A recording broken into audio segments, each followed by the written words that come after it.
Hello, my name is Bill Hunt, and I am thrilled to be able to present to you today about the research we have done supported by the NC Policy Collaboratory for Falls Lake. I am a professor, William Reynolds Professor and Extension Specialist at NC State. And today we're going to specifically focus on, while the NC Policy Collaboratory has supported several of our projects, I'm going to talk about two of them in particular. That research which we've done on sand filters, as well as research that has been done on something called stormwater treating street trees. The trade name for that is Silva cells. So I'm going to talk about sand filters first. This is a rather popular practice in some parts of America. We don't have them credited as well as we would like to here in North Carolina. There are a lot of people that would like to use them in our state. And therefore, we felt it was important to create NC-centric data. I had a grad student, for example, go through and figure out what were how well this type of system was working in other parts of the world. And he came up with studies from Sydney, Australia, Central Texas, and Southern California.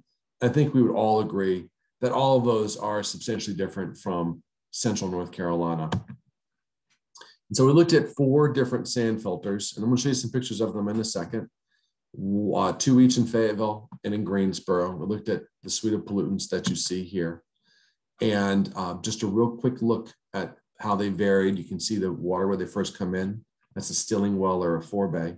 Then it passes through sand, and then is pulled out by under drains. So here are the practices in Fayetteville. You can see, for example, how heavy the pollen load was in this one. For that meeting, a very urban sort of tight space configuration sand filter in Greensboro, and then a little larger version of one of those in Greensboro.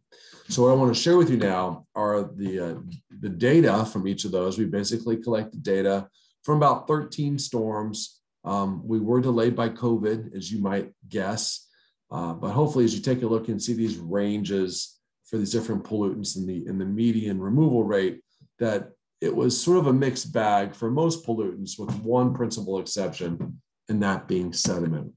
TSS trapping was really, really high. You're going to see 3 sets of graphs, and on each of these graphs, you're going to see the in and the out. Those are associated with an individual site. The upper left-hand corner, that's Fayetteville. The lower right-hand corner is Greensboro. And you can see, for example, upon the in-box and the out-box, that the outbox is lower than the inbox for all 4 of these sites. So we did a good job of trapping sediment. Phosphorus was a little bit more mixed bag. Some cells did have some improvement in phosphorus, particularly the one site in Greensboro, the Park site in Greensboro. The others had some modest improvement. One didn't show any improvement. The reason that we saw any improvement was because of the sediment-borne phosphorus. The dissolved phosphorus, which ortho P is an example, that essentially was unchanged for 3 of the 4 sites. So the sand filters themselves are not trapping, they're not absorbing phosphorus, no, they're not chemically trapping phosphorus, but they are trapping phosphorus that's hitchhiking with particulates. And for nitrogen, we saw a case where it went way up, saw a case where it went down pretty well, and we saw a couple of cases where there was a trend down. So again, the nitrogen potential exists, it's not great. All right, so what did we find out from these field studies? TSS did a great job. Phosphorus was generally pretty good because we had lower, but it wasn't great because we were not reliably removing dissolved phosphorus, and the nitrogen numbers were kind of all over the place. All right, we are continuing this research on sand filters, and we're incorporating something called an internal water storage zone. And all that does is create a little saturated area at the bottom of a sand filter. And we think when we do that, we'll get better nitrogen removal.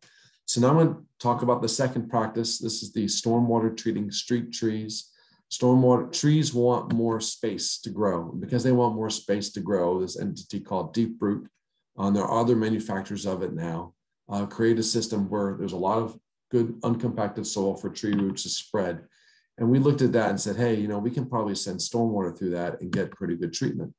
You can see it being installed, for example, at a location in Fayetteville. You can see the the posts, and there's going to be a deck that goes on and the media that's going in. And that essentially is able to support heavy weight, like vehicles, in fact. We studied them several places. The first time we looked at it was in Wilmington. And this particular site, we were able to get 80% of the water to flow through our site. The media was able to regulate the outflow, so we had less flooding or peak or sort of spiky flows downstream. But most importantly, we were thrilled that we saw really good pollutant removal. For all of these pollutants, we saw at least 50%, in some cases 70%, and that's factoring in the fact that we had 20% of the water bypass. So when we were done with that study, we were like, dude, this is awesome. So then we tried it again in Fayetteville. I showed you the construction effect of this site just a little bit ago. And what we happened to find here is that 70% of the water bypassed the system. We're like, 70% of the water bypassed the system. How did that happen? Well, the reason that happened is that the water, which flowed over, was supposed to flow through the permeable pavement and then enter the stormwater treating media that supported the tree. Well, the permeable pavement got clogged. It wasn't maintained. And then the alternative place for the water to come in also got clogged. You can see where the beer bottle, the beer can is. That's a place that water is supposed to flow through, and it wasn't able to do that because it got clogged due to lack of maintenance. And so we saw a lot of bypass, which obviously was important and unfortunate. We were pretty surprised, but thought, if they only been maintained, which gets us to the project in Durham in the Falls Lake Watershed, which was supported by the Falls Lake Laboratory, a couple of bioretention cells. And again, at this particular location, we had a lot of bypass. In fact, at one of our two cells, 94% of the water bypass. That is a shocking amount. And we were not very happy. Now, we'll share with you that the water that got into the cell was pretty reliably treated. That purple line with the purple boxes or squares, that's the quality of the water that came in. You can see that was much, much dirtier than that which left the cells, either of the two cells that we studied in Durham. It's not quite as dramatic, but you do still see improvements for both phosphorus and for nitrogen. Though the phosphorus data particularly, it was not a statistically significant change. But if you do look, there's certainly good trends that the water that gets into the practices is appropriately maintained. So to sum that up, we were pretty disappointed that we didn't get better results in Durham. However, we believe that if we could rectify the situation with the amount of bypass that's occurring, that we could see noticeable and important load improvements associated with stormwater treating street trees. So the take-home message on the street trees is if you can get the water into the media, it looks like it's going to improve the quality.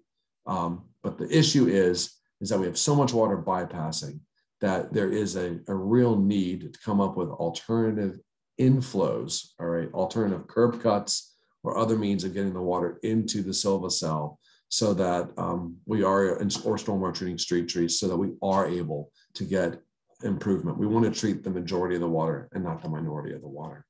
So I was told to come up with a pair of slides, a pair of sentences to sum it all up. So number one, sand filters, they're great at trapping sediment, and they certainly do show some potential for nitrogen and phosphorus. We think we might be able to improve the nitrogen removal by a simple design tweak, which we're going to be studying and have more data on in about a year, within the year.